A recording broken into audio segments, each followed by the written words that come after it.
Ассаламу алейкум айымдар, каналыма кош келиңиздер. Бүгүн сиздер менен окрошка жасайбыз. Окрошка бул жайдын ысык күндөрүндө жасап, муздаткычка салып, чекесинен ичсеңиздер, аябай суусундукту кандыра турган даам болуп эсептелет. Анда эмесе кеттик.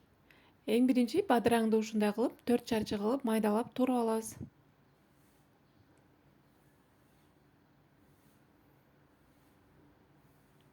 Андан кийин редисканы дагы дал бадыраңдай кылып туруп алыңыздар.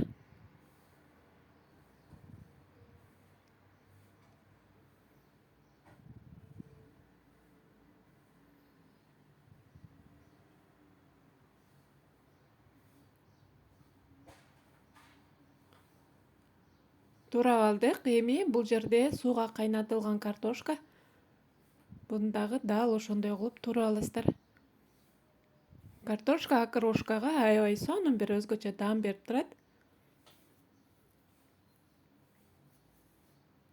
Андан кийин бул жерде менде колбасанын ышталбаган түрү, халал түрүн алабыз сөзсүз түрдө.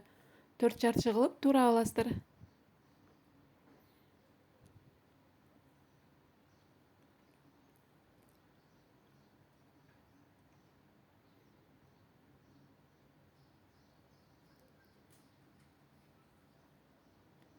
Андан кийин ушул жерде колбасанын ышталган түрүнөн дагы бир аз кошуп койсоңуздар, башкача даам берип турат. Сиздер да ушинтип жасооңуздарды сунуштап кетем.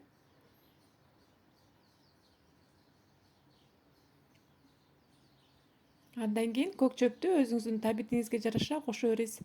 Менде укроп. Андан кийин жумуртканы да туурайбыз.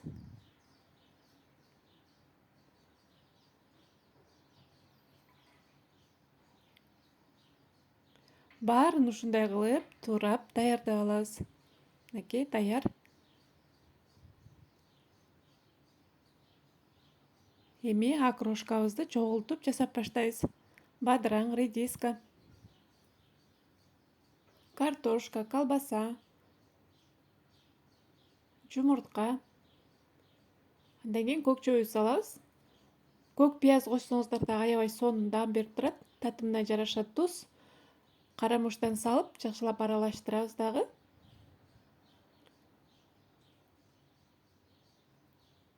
Үстүнө кефир куябыз.